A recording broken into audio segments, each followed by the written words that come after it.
We are live, everyone. Welcome. Thank you so much for coming. Today, I am joined by Jason Krantz, who I've known for a couple years. Hi. Hello. And today we're going to be talking about setting yourself up for success as an analyst. Today's a super exciting episode. We're going to talk about how to align your work with business goals. We're going to be talking about the importance of having a boss that actually understands data, which is something I actually have really strong feelings about. And so this is going to be a great look at what it really looks like to work as a data analyst and some of the things that you don't hear when you are studying tools and techniques. Jason, welcome. Thank you so much for joining us. And I know I've always enjoyed chatting with you, but for people who haven't chatted with you before, could you give us a little idea of your background? Yeah, absolutely. So I have my own company, Labor Titan, focused on labor and market pay analytics. Prior to doing that, I started out as just an entry-level analyst. And I eventually moved my way up to eventually building out greenfield data and analytics teams, capabilities, strategies for global multi-billion-dollar organizations. And I played a lot of different positions on the field. Started out in just like a business analyst role, eventually moved into programming, data architecture, data engineering. I made a pretty major pivot in my career when I realized I was not getting a seat at the strategic decision-making table.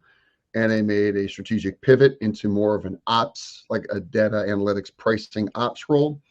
And then what I found out is that's really where the magic happens. Once you kind of get business centric, people start listening to you, and your ability, it's like a lever. I tell my kids is like, if you grab a lever really close to the pivot point, you can't really do a lot. But if you take the same amount of energy and you just apply it further away, you can do a lot with that. And that's what I realized is having more of a business centric perspective of how you used analytics to influence decision making was a very, very powerful mind shift. And the thing that I learned is that not many people, especially like when I was developing these skills and coming up through the ranks, it was very rare to find a technically capable individual that thought in a business mindset. So when the business saw it, they're like, hey, I want that guy on my team because he gets what we're trying to do. And that'll be a big part of our discussion today. But I found out that it is a very defendable mindset because you can know all the programming languages in the world. You can have the best analytical techniques, but if you can't get your work in front of people that make decisions and influence the decision-making process, you're not going to be nearly as impactful as you could, even as an entry-level analyst. And I'm going to share a quick story, very quick story. I had just started for ConAgra. I was 3 months out of college. And I was doing these cost savings analysis in Excel, really basic stuff, pivot tables. And I identified this pretty major cost saving opportunity. And I brought it to my boss and I was like, hey, I'm showing that we got to save like $10 million this year. And that $10 million is anchoring like a business goal, which is a very important topic we're going to come back to. Whole team was aligned to $10 million. I'm like, I think I just found $2 million. And he looks at the number and he's like, how did you find this? And it was basic data analysis. So he's like, we have an executive meeting coming in 2 weeks. I want you in there to talk about what you just found. And I'm like, what? I don't even know where the bathrooms are at, man. Like, what? You want me to go and talk to executives? I was so scared. But he goes, just talk confidently. And the reason why you're in there is because we have this goal, $10 million. You just found 2. So talk about it in that way. Talk about, we only got to go get 8 million more now. Long story short, I got in there. I presented to the executive team. And what I realized, there are these people with 20, 25, 30 years of experience listening to me as an analyst with 3 months of experience. It was a very, very profound moment in my career because I realized it wasn't about the analysis. It was framing the output of the analysis within the context of what mattered to the business. So super long preamble, but that kind of that's the macro view of kind of where we're going to go today. No, it really is. And one of the things that I heard you say was that you started as an analyst and moved from there. And often I do hear people say that, analytics isn't necessarily a stepping stone to data science. And certainly it doesn't have to be. If somebody wants to be an analyst, like that's an amazing career. But at the same time, like I really started doing really heavy time series analysis, and that was my beginning. But then after that, I spent a couple years as an analyst. And then I really, with the 1 or 2 modeling projects that I had the opportunity to do, I rebranded myself as a data scientist. I stuck that title on me and went for it. And I think that, as an analyst, that is a lot of where we learn, because if you're like a machine learning engineer, a lot of times those people aren't poked to participate in business discussions as much as you do as an analyst. So you're really honing those skills, and it does really set you up to go into other areas of, it's all analytics, right? So, but to go into, other areas of analytics as well. But when people first come out of school or they've taken courses, right, a lot of times they don't have visibility into some of the potential pitfalls. So for the person who's like walking in for the first time, how do you set yourself up to perform analysis effectively? And what are some of the barriers from a business perspective that people can expect to see?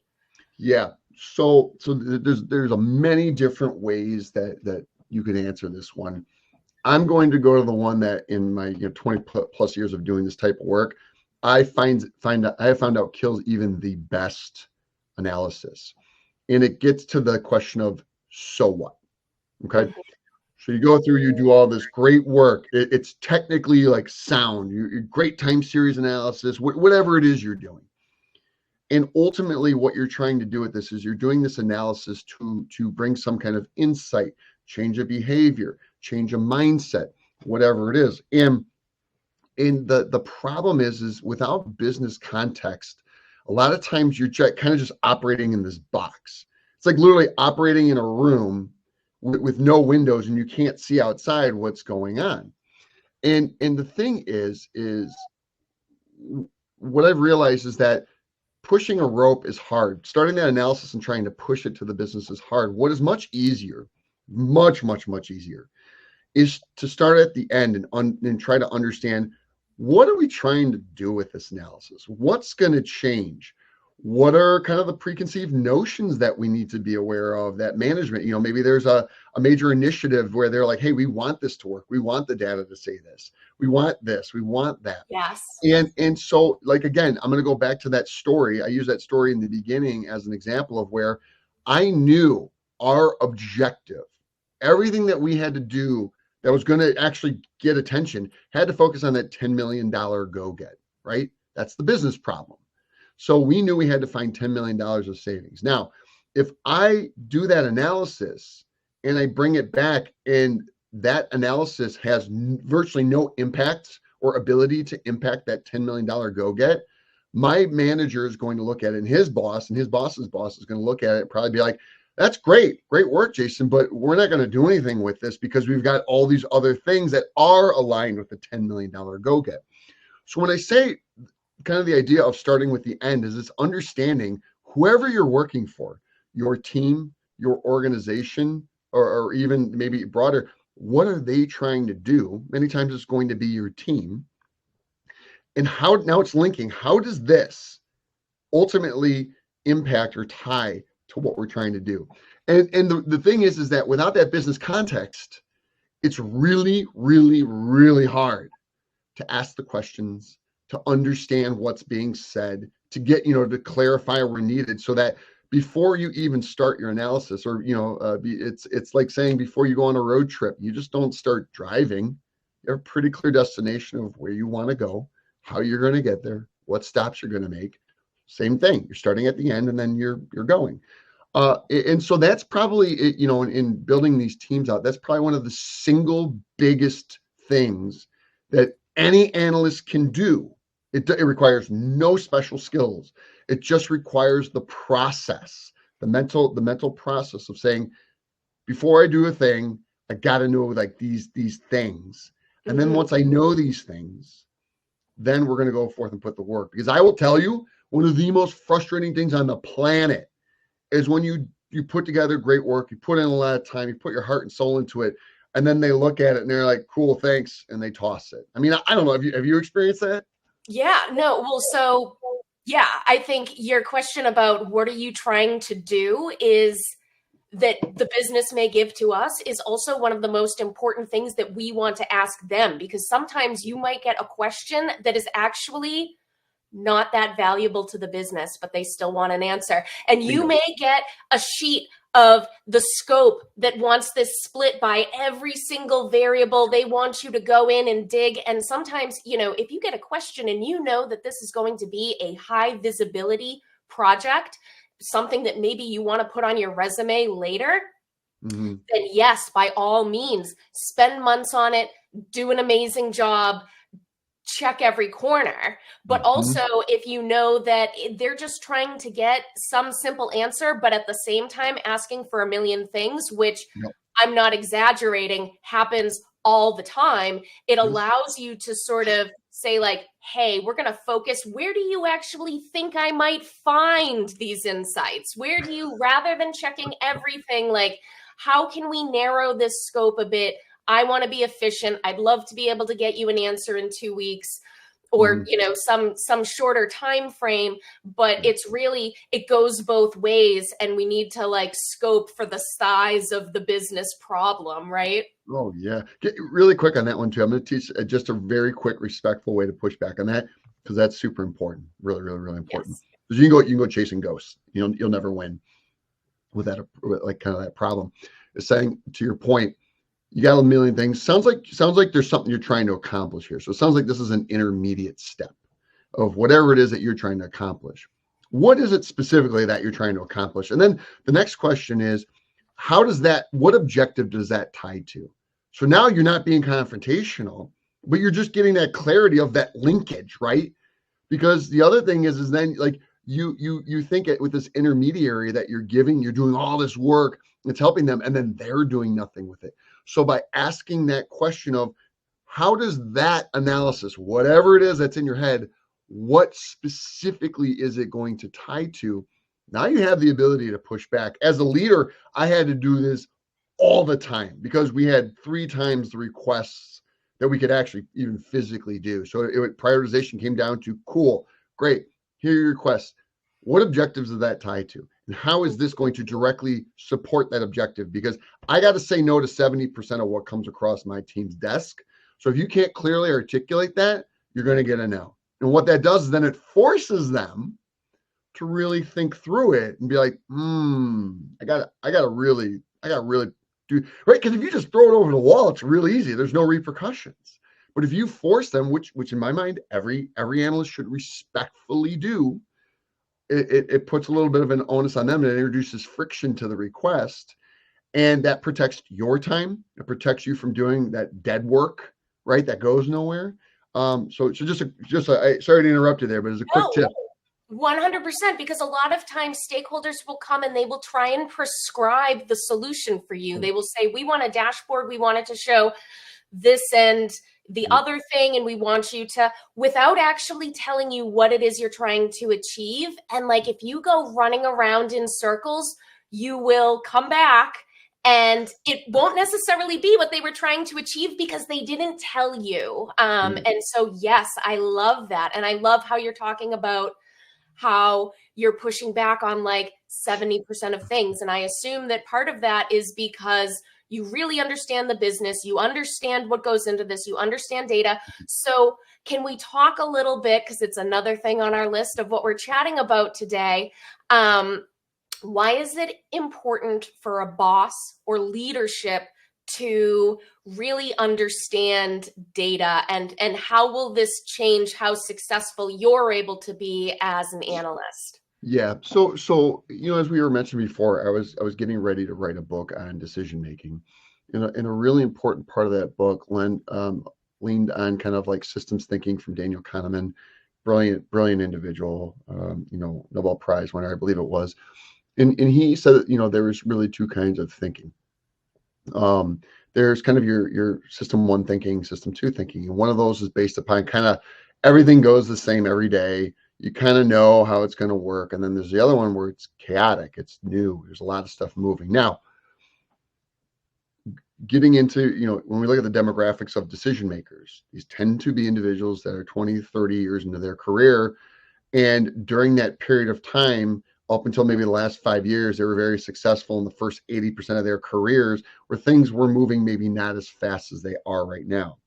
So the problem is you're taking a system of thinking that has been successful all this time, when things were maybe a little bit more stable, and you're trying to apply it during a period when it's anarchy. You've got economic, political, AI turmoil. You've got all this stuff changing very, very quickly. So what happens many times is decision makers will lean upon this archaic way of thinking. Not that it's wrong, but what worked in the past will not work necessarily going forward because it's not stable. So in these environments, what you need information. You need rigorous analysis. You need all these other kind of tools and decision-making playbooks to augment kind of that gut feel. And that's real. This is more like the psychology side of decision making now, but it's really important for positioning data to be a part of a new way of thinking about making decisions. And so the point is that myself, I'm kind of in that in between period. I grew up during stability, but I also had a good chunk of my career during chaos, even now. And so the idea is one of the biggest things for leaders is the fear of not having the answer and losing control of the ability to kind of influence things.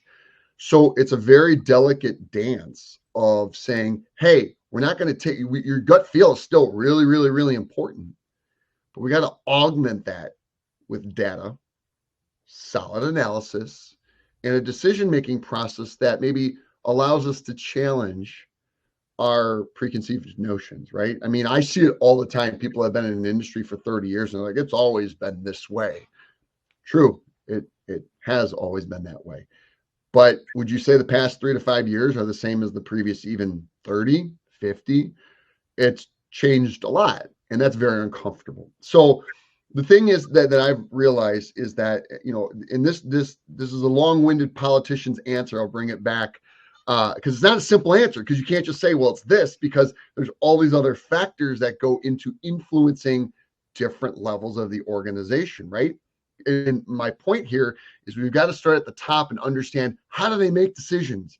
Because then that cascades down to here, because then that cascades down to here. So if we're just starting here at the analyst level and trying to push the rock uphill, it's never going to work. It's not going to work. I'll tell you, I built a career out of changing the way that you get people to think about using data differently. And I say this because every single company that I went into to build out these greenfield data and analytics teams, it was never about technology. It was usually, data cleanup. It was culture. It was how management views data, uses data in their decision-making process. It was I would say 90% of it was culture change. So that's why you hear me so passionately talking about, people think they influence it here, and you really can't. Maybe on your team you can, but this is so important. And we've talked about this, Jordan and others, we've talked about this, where this is the root cause in my mind of why so many teams struggle with getting a big ROI on data and analytics. And it's going to be the same problem for AI. It's going to be the exact same problem, because human behavior does not change very quickly. So this is the idea of, it starts there. And I know that's probably not exactly what everybody wanted to hear, because when you're down here, I'll tell you, it's very hard to influence up here. Yes. But the awareness of it, because all of you will be mid-level executive someday. It's knowing that, so that you're aware of the problem and the process, so you can start influencing that change. So I was all over the place there. Did I bring it back full circle, or what do you got to add on that? Yeah, no, there was a lot there. And I think not only is it hard to influence, but I've also seen positions where, let's say the marketing team wants more data support, and we don't have the money in the data team to hire another person. So they just sort of go rogue. They're like, whatever, guys, we're going to hire somebody. We're going to embed them on our team. And they get railroaded because now you've got people who don't really fully understand data. They're saying, we need a segmentation. Well, what does that mean? Is that cluster analysis? Are these pivot tables? Is this actually they have no one to scope for them. What are the highest value projects and look at them comparatively to other projects? And I see these people get, burnt out and leave. Yes. And that's a real issue. I also see, the boss that doesn't really understand data throwing things over the fence, not knowing how hard it's going to be for you to, because the gathering data is the big piece, right? And you may need to leverage other teams to get access to data that you don't have. There may be issues with the data that's more of a data engineering issue, but now it's dumped on your plate and you have to deal with it. And you'll get questions from a boss who doesn't understand data that's something like, why is this taking 6 weeks to do? And it's like, well, the analysis isn't taking 6 weeks. The gathering the data took 6 weeks because I didn't have. So there's so much going on here, and I agree. I looked at a lot of what we're going to talk about today and was just like, man, I don't often think about how much of this is actually psychology, and often too in business, perception is reality. So you have to set yourself up in a way where you are going to be perceived well, and completely agree. Going up the levels, if you can have the best insight in the world, but if people aren't listening, if you can't get in front of the right person, it goes nowhere, right? And things don't change. One thing you mentioned really quick too, and this is a big problem no matter where you go, is, like you said, the timeline. And I think this is super important for managing expectations, because if you have people, like I've had this a lot where I've converted people to understand the importance of data, but they didn't understand why an analysis would take 4 weeks. So I'd have to break it down for them. I'd be like, okay, just a level set. This is likely going to take us 4 weeks. Here's why.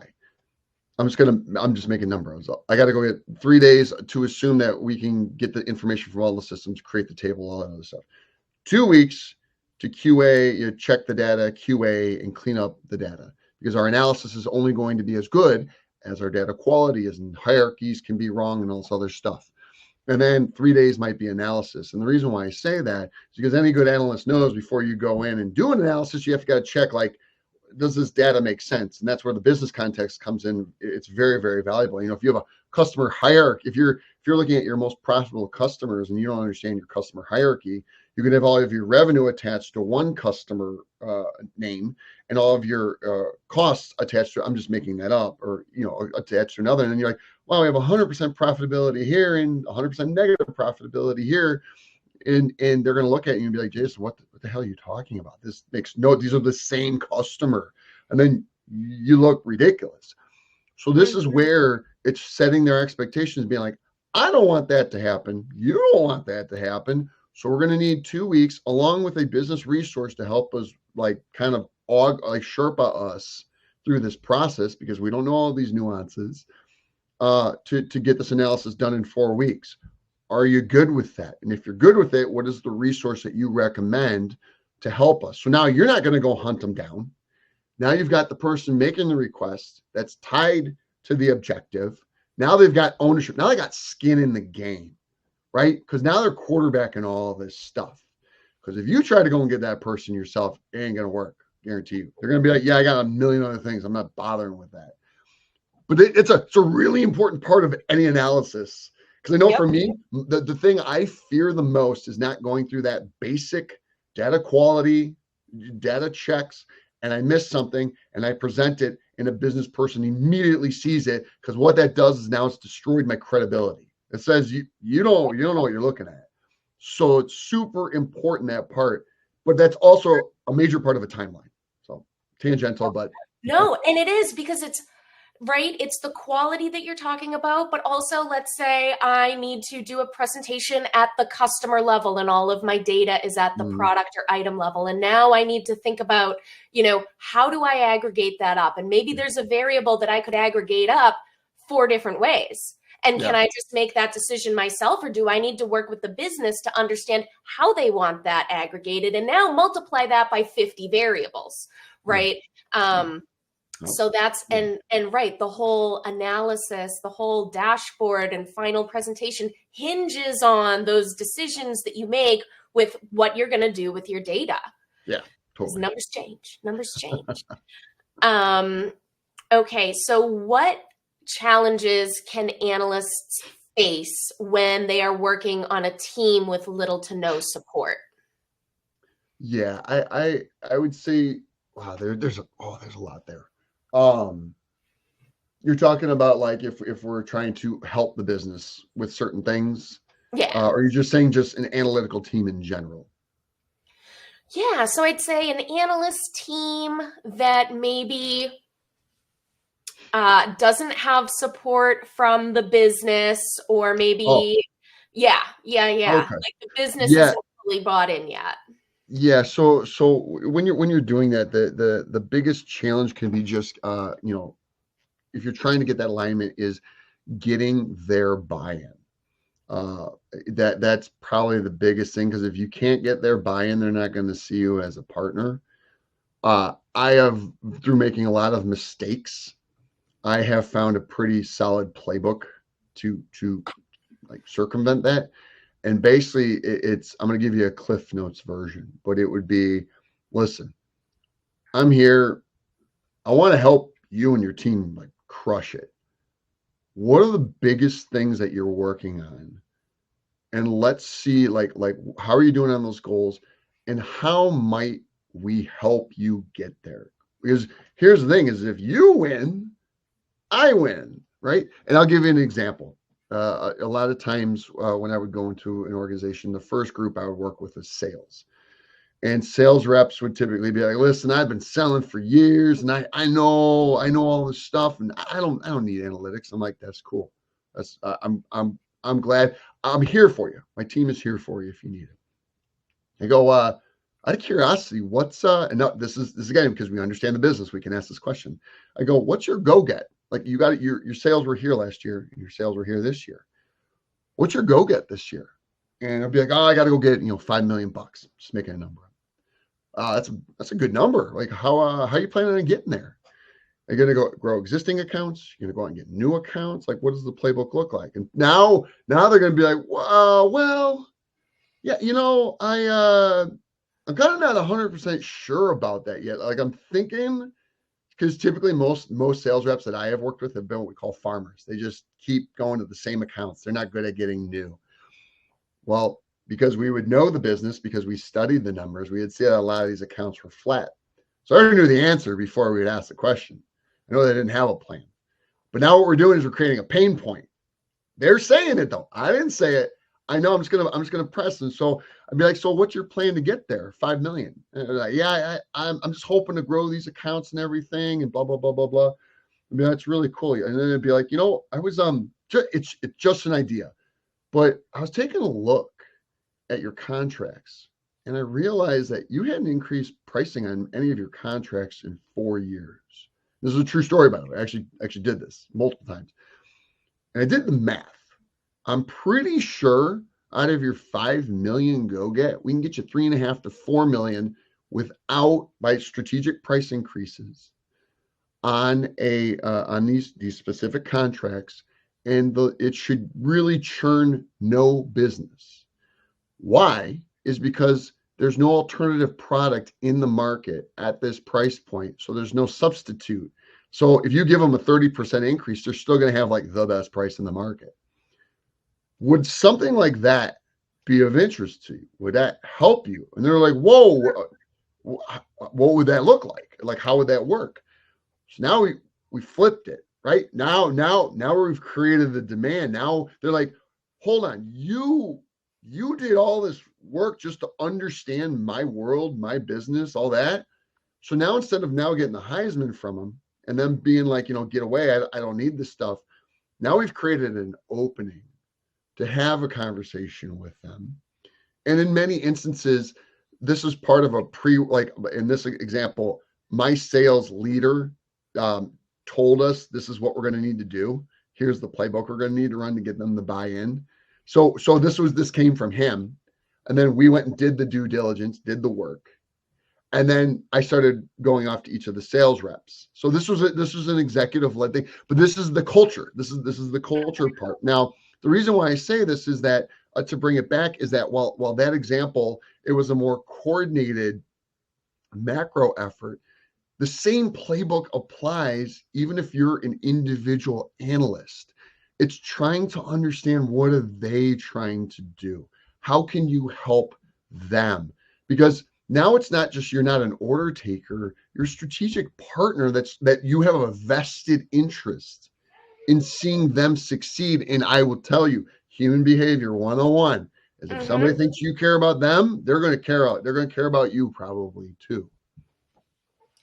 I love that. And you said order taker a couple times. I have made so many order taker jokes throughout my career that we used to say, would you like t-tests with that?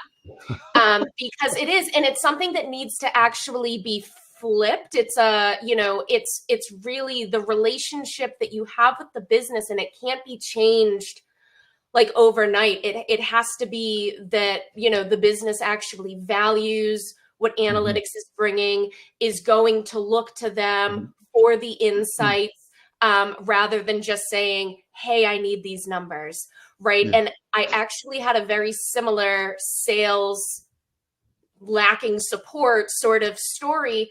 It doesn't necessarily directly tie in, but we were running a test to understand what type of scripts would work best for closing deals. And this was for, a $25 a month product. It was B2C. So it wasn't, it wasn't huge. But when we were running this test, the sales professionals wouldn't follow the script. Not all of them, but there were definitely people who, and they weren't saying anything, but all of the text was captured in the database. So then we could go and see. And what they were doing was they were, if they knew a sale was available, they were promoting that instead of using the script, because of course they have a quota, right? And so this is, I think, a very important point, is that sometimes the business will say, we want you to do this thing, we want you to run this test, but it does not actually align with the goals that the team that you're working with has. There's a direct conflict there. And actually, in this specific scenario,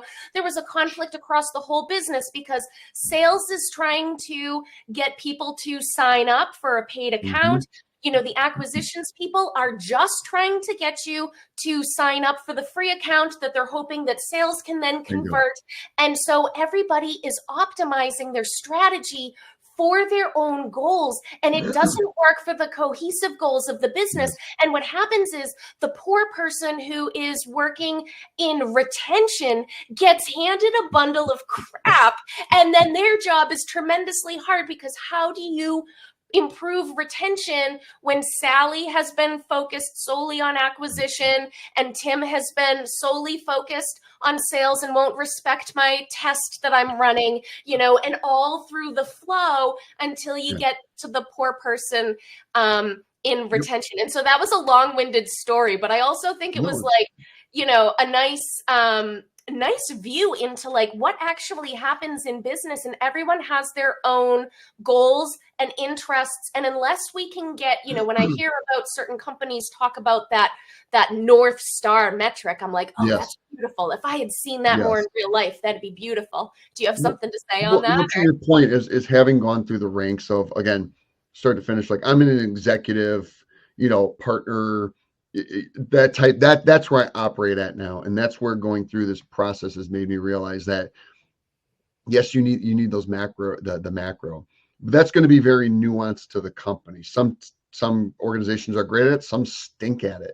So it's like, how do you take a playbook that kind of tries to do its best to work in these different environments? And that's right. And that's where it's like, that's where, I think what we talked about, great macro, but it's on the micro of, to the person you're working with, talking in their world. getting that buy-in to those decision makers is like kind of how for the analyst, that's how you link it back as being like, hey, like I said before, like I want to see you crush it. How do we make that happen? What do you get measured on? And that's where it's by linking it to the objectives. That's where you can kind of get rid of some of the noise around like, here's what I think I want versus here's something that actually is tied to my metrics, which is hard. It's one of those things you're constantly working on. Yeah, absolutely. So, to switch gears a bit, but still in the same realm, what steps can analysts take to stand out in the competitive market, in their company? Yes. I will start by addressing from my viewpoint of the world as, again, somebody who went through this. There's a couple very key things that I look for when I am hiring talent or assessing talent, and I've learned to figure this stuff out like quite quickly. Is one, what is your natural curiosity? The reason why I say that, because the greatest analysts I have either personally helped coach or help them mature, they're naturally curious. I actually got to hold them back because they want to learn everything. And it's not just tech, it's just they want to know. There's just insatiable appetite for learning. Two, they're interested in the business just as much as technology. I've said for a long time that technical skills are heavily commoditized. You're great at Python, great. So are like 10 million other people. To stand out like the tech realm, you've got it. It's like the Olympics. There's a whole bunch of people that are just middle of the road, and to stand out, you got to be so much better than everybody else, because in the tech age that we're working in, you can go get a like really, really good talent. There's going to be, a million people, and maybe the exceptional, there's going to be, 10,000, but the delta for what I need, a really, really, really good is going to be sufficient. And then like with these AI tools and what you can do a lot of the times in terms of their code generation, I didn't believe it until I experienced it myself. It's incredible. So I say, now, to be clear, a commodity does not mean it's not valuable. It's just there's a lot of substitutes for it. So I would say for me, tech skills and engineering, a lot of that's table stakes to play the game. You're gonna play this game. You gotta have those things. For me, it's communication skills too. The ability to ask questions, understand the problem being solved for, clearly communicate what you find within the context of what the individual cares about. So it's a lot of these softer skills that I put a lot of value on, and I know that I am not alone in this. I've said for years that this is if you want to stand out in a sea of sameness, these are like the easiest ways to do it. And the reason being is because these skills take years to develop. To develop a sense of a business and an industry and how operations, it takes years. You can't just take a class and learn it. You can't go do a 30-day class and figure it out. You've got to be like steeped in it for months and years. And communication skills can be quite difficult to develop, and the curiosity mindset and the way you think about solving problems can take years to develop. So there's a lot of friction in kind of getting to that point. But once you develop it, because it is so hard to develop, it's very defendable. And not only that, it's a mindset and skill set that sets you up for other things outside of the technical realm. Starts to set the stage for leadership, starts to set the stage for going and doing like other things. And I have a lot of friends that got pigeonholed into certain types of work, and they can't move. And so they've got to go and try and reinvent themselves otherwise by doing different industries or something like that. So with the rate of technological adaptation as a function of AI capabilities, I'll tell anybody who will listen, I would not tell my kid to go bank their career on like software engineering or something like that. That's just me, because as these AI tools grow, they're going to get so good at it that's not where the value is going to lie. The value is going to lie in how do you use these things effectively within the context of business. So that's kind of my take on it. What's your take? No, I agree. I love how you said that, it's not something I think. So when I got my master's degree in statistics, it was like 100% technical. I got nothing in terms of like, we had to make presentations, nothing in terms of how you would present to the business. And Mhm. I agree that it is something that you have to learn over time. I'd like to think, not that I know for certain, but I'd like to think that there's more of a focus now on storytelling, on distilling Mhm. information, how you put a presentation together for the business. But then I agree, you're still not going to walk out of that course and be awesome with it. And like me personally, I definitely learned through pain. I Same. had bad presentations where Same. I completely lost a meeting, or I sent emails that did not land the way that I was hoping, and you learn and Totally. adjust. And so I think Yes. if anyone too like has like something go really, really bad at work, Oh yeah. like, just think of me and just know that like I've been there too, and like it's okay. And this is, in 5 years you'll be like, it'll be funny. Oh, So totally. Well, and just to elaborate on that, that's the thing is that like I always say, I don't really know a whole lot, but I think I've made like most of the errors that you can make. yeah. And that's where just take that context with it. The other thing is too is that with the juncture that many of the people here are going to be at in their career, they're earlier in their career. So I understand some people will be looking at this being, Jason, what are you talking about? But what's going to happen is then you're going to enter the next phase of your career, and you're going to start thinking about these things differently. I guarantee it, because I remember when I started my career, I was like, oh, this programming, the engineering, I'm going to ride this stuff to the moon.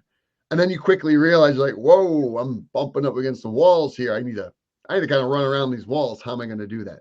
So the spirit of kind of like what I'm sharing here is not saying that this needs to be the answer for you today, but as you're thinking through your strategic, your career development, it's really important to start getting this stuff on your roadmap sooner rather than later, Mhm. because again, it does take time to develop. So you want to have optics to it so that you start seeking these opportunities out and start working on building these muscles today. Because if you go and you're like, I want to develop business perspective in a year, uh, that ain't gonna happen, you know. So Mhm. so a lot of this is like trying to be tactical and like what can we do today, but a lot of it too is being strategic and being like just to bring awareness. Start thinking about these things.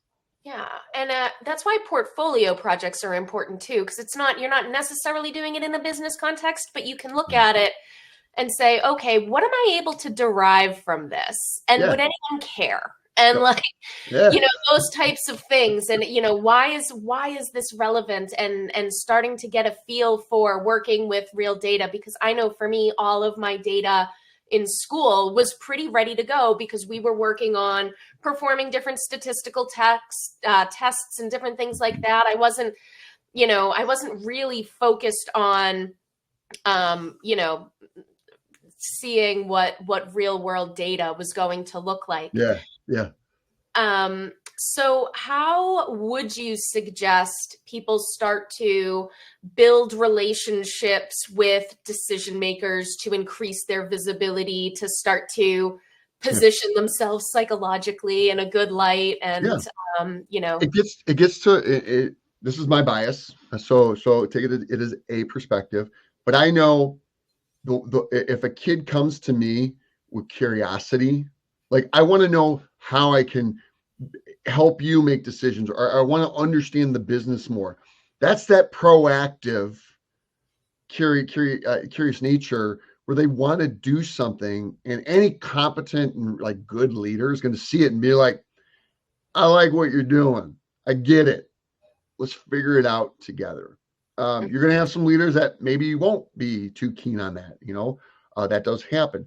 But I would say it's just kind of like asking to better understand so you can help more.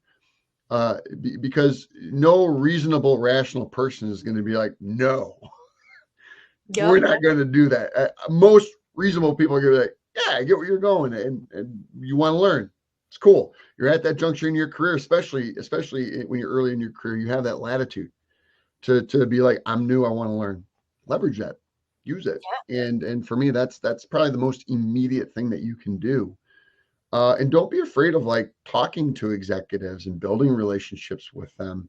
It can be very intimidating. And I know it's going to differ by company, but I know like my philosophy is I strongly encourage young people to, like I tell them, I'm like, be focused, have a point, don't come over and just kind of be meandering, right? Because then I'm wondering like, what do you want? Like, I want to help, but you got to help me help you.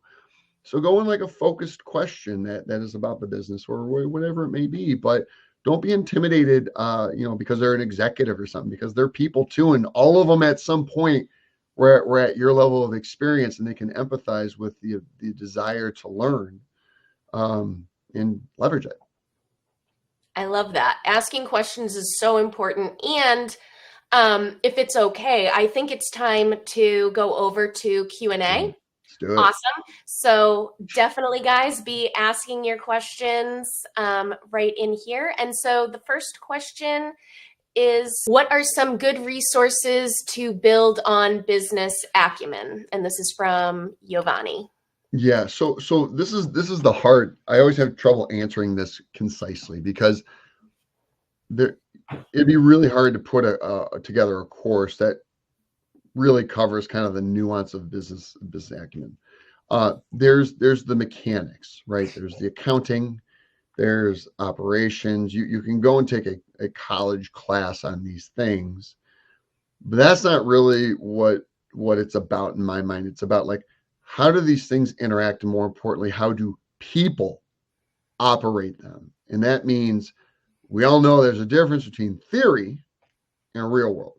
And so the theory is one thing, but the real world is, what I always tell kids and anybody in this situation is, you just got to put yourself in the game and try to get at bats. And that really comes through like asking the questions, asking to get involved, saying, hey, I know we got this project coming up, or we're considering X, Y, or Z.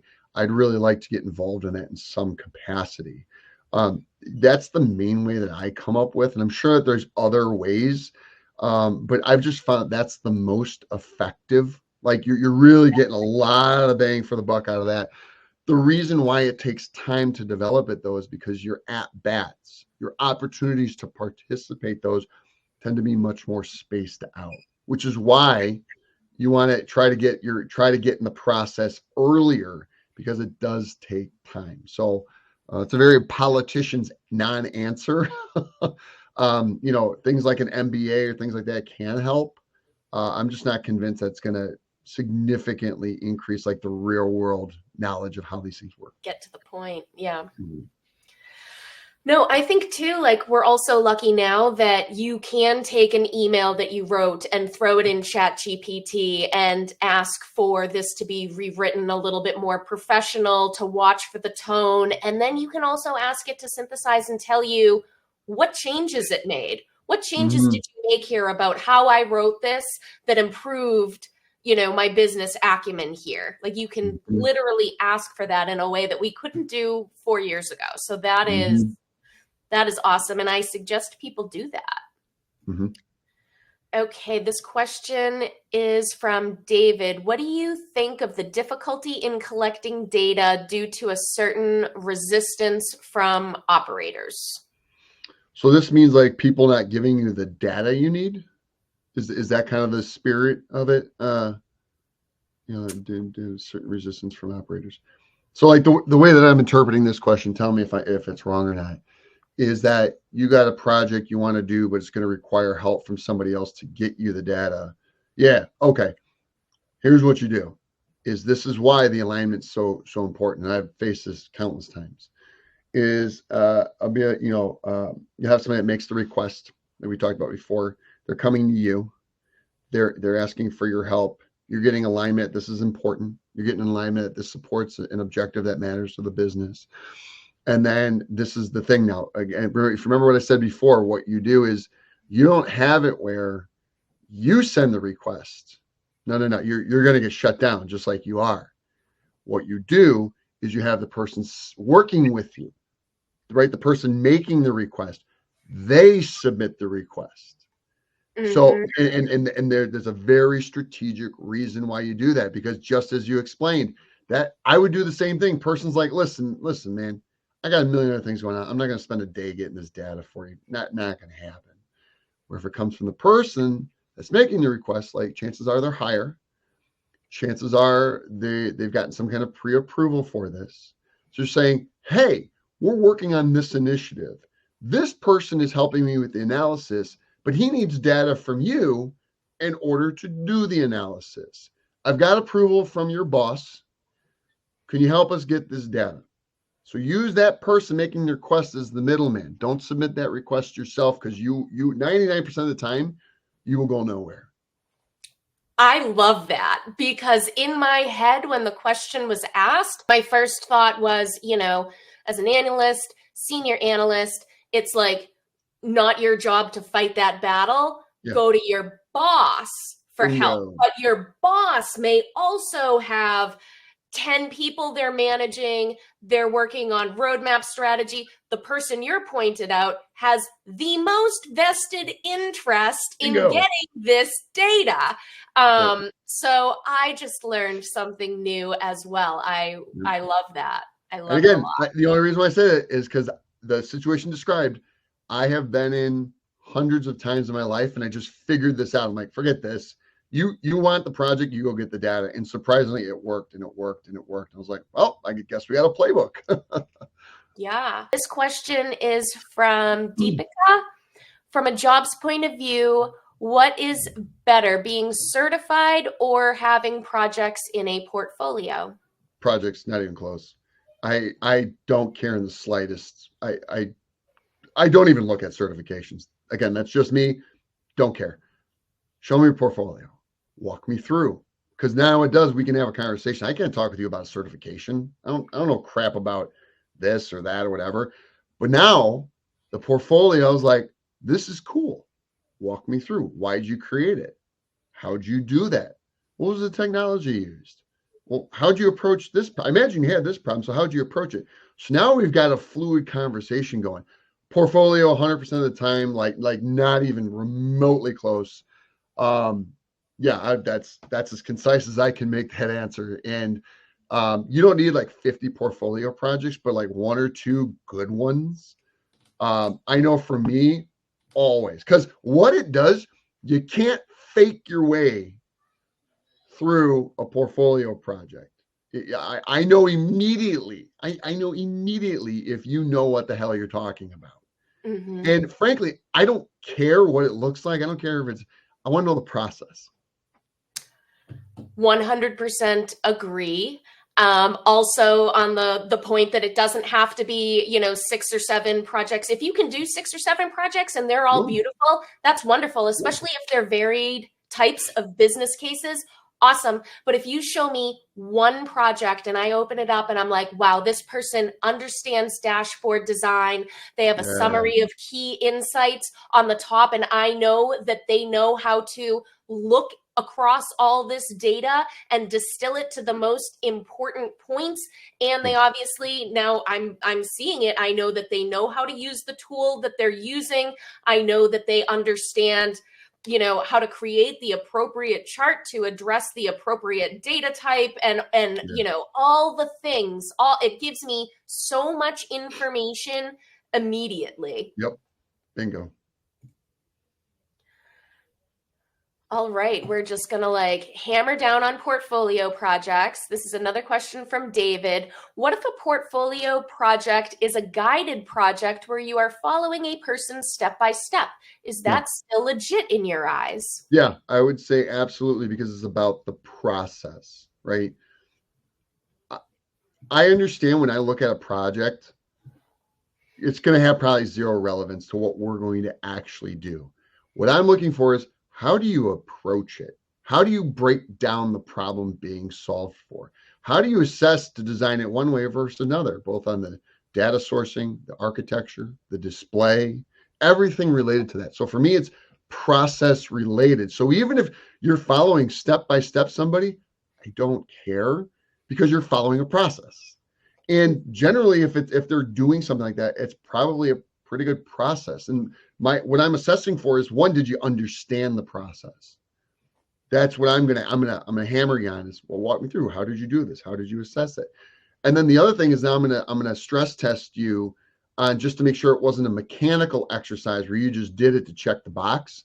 I'm gonna look for, did you retain the ideas? Because I'm not paying you to just regurgitate something like that. I want to know, did you organically process and store up here for quick retrieval what was actually being done? Because yes, it is the thinking process. In my mind, it is of paramount importance in the comments, the thinking process, because every analysis is going to be different.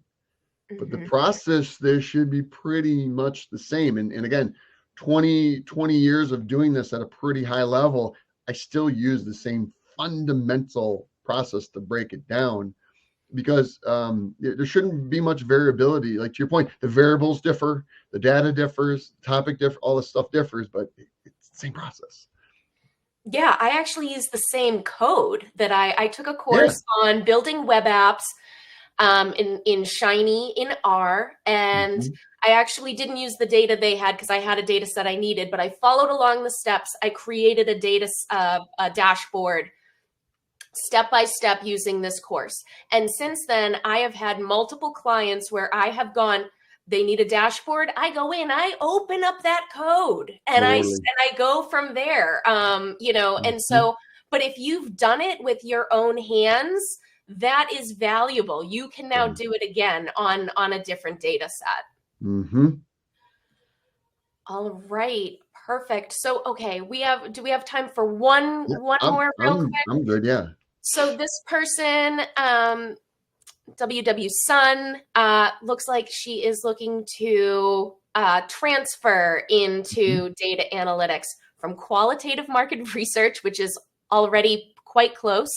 And she says, I have no knowledge or background in data analysis or quantitative research. I'm only starting out now to learn. Oh, wait. Oh, yeah. Quantitative research. Okay, sorry. Qualitative, yeah. So my take is it the type of work you're doing, you're probably already like 80 to 90% of the way there. Again, I'm going to come back to even though it's numbers versus the text, your analytical framework is going to be very similar. I've done both, and I find a lot of commonalities. But instead of working with, a lot of times, especially what I like to do is take like sentiment analysis and convert a qualitative piece into a quantitative measure to try to put some numbers to it. But the two processes are very, very close. So I would say you're not that far off base. Like I think you're a lot closer than you think.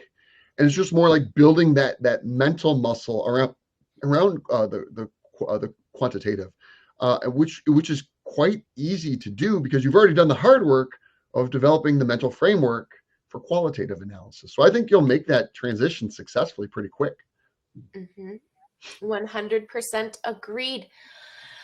Whew. So thank you so much for coming, Jason. If people want to find and follow you, where is the best place for them to do that?